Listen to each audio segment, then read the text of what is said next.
కేసీఆర్ దీక్ష లేకపోతే తెలంగాణ ప్రకటన వచ్చునా? ఇలా దీక్షలు మన వంతు, కక్షలు కాంగ్రెస్ వంతు. దీక్షలు చేసింది బీఆర్ఎస్ నాయకులు. 1531 రోజులు సిద్దిపేట గడ్డ మీద నిరంతర నిరాహార దీక్ష సాగింది కదా. ఎన్ని దీక్షలు చేసినాం పాపం. మా అహ్మద్ లాంటి వాళ్ళు పండుగలు పబ్బాలు లేకుండా కొట్లాడిరు కదా. ఆ దీక్షా శిబిరానికి జస్టిస్ శ్రీకృష్ణ కమిటీ వచ్చింది. సిద్దిపేటకు ఆనాడు జస్టిస్ శ్రీకృష్ణ కమిటీ డేట్ వచ్చి 2010 ఆగస్టు 25. 2010 ఆగస్టు 25 నాడు సిద్దిపేట నిరాహార దీక్ష శిబిరానికి జస్టిస్ శ్రీకృష్ణ కమిటీ వచ్చి అందరి అభిప్రాయాలు తీసుకున్నది. అక్కడి నుంచి చిన్నగుండెవెల్లికి పోయింది.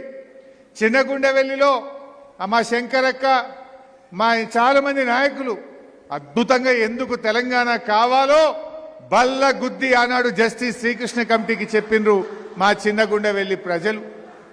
అరే ఆ చిన్నగుండెవెల్లే కాదు, చాలా ఊర్లు చిన్నగుండెవెల్లి నుంచి సిద్దిపేట ఆర్డీఓ ఆఫీస్కు వేల మంది మార్చ్ ఫాస్ట్ మా తెలంగాణ మాకు కావాలని పాదయాత్రలు చేసిండ్రు, ధర్నాలు చేసిండ్రు. ఎన్నో గొప్ప గొప్ప త్యాగాలు, పోరాటాల ఫలితం ఇవాళ తెలంగాణ. దీక్షలు మన వంతు, ఇవాళ కుట్రలు కాంగ్రెస్ వంతు, కక్షలు. ఇవాళ ఉద్యమాలు మన వంతు, ఉత్తుత్త హామీలు కాంగ్రెస్ వంతు.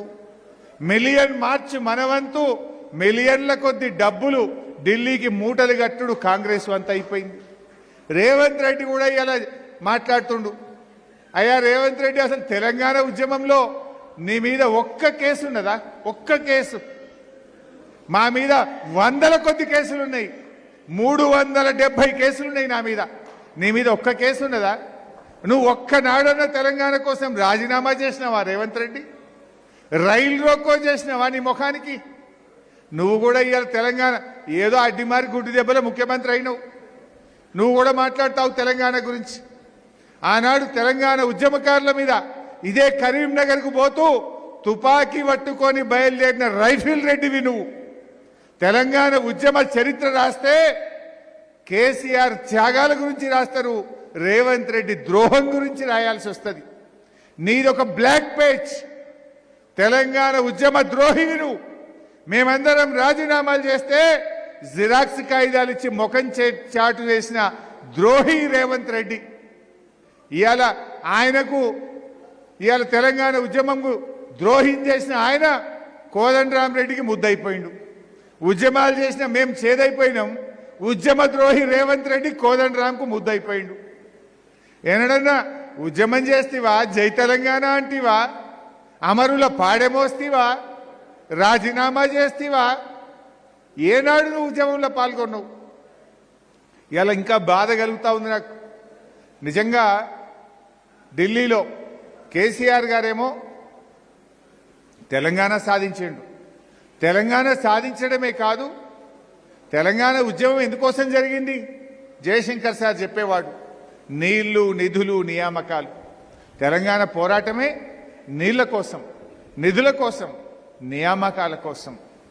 ఆనాడు కేసీఆర్ తెలంగాణ సాధించిండు.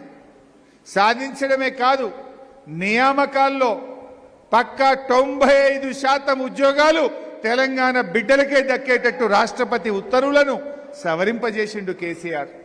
మన నిధులు మనకే దక్కేటట్టు చేసి తెలంగాణ పర్ క్యాపిటా ఇన్కమ్లో దేశంలో నంబర్ 1, జిఎస్డిపి గ్రోత్ రేట్లో తెలంగాణ నంబర్ 1గా నిలిపిండు కేసీఆర్. నీళ్లు, కృష్ణానది జలాలు మనకే దక్కాలని కృష్ణా ట్రిబ్యునల్ సెక్షన్ 3ని సాధించిండు కేసీఆర్. సెక్షన్ 3ని సాధించడమే కాదు, కొత్త ట్రిబ్యునల్ వేస్తే 20 ఏళ్లు పడుతుందని KWDT 2 tribunal, Krishna water dispute tribunal 2కు ఈ TORని ఇచ్చేటట్టు చేసిండు కేసీఆర్. ఎంతో సుప్రీంకోర్టు పోయిండు, ప్రధానమంత్రిని కలిసిండు, నీళ్ల మంత్రిని కలిసిండు, అన్ని ప్రయత్నాలు చేసి KWDT 2కు ఈ కృష్ణా నదీ జలాలు ప్రాజెక్టుల వారిగా పంచాలని చెప్పి సెక్షన్ 3ని కేసీఆర్ సాధించిండు. ఎందుకు ఈ ముచ్చట చెప్తున్నాను మీరు అనుకోవచ్చు.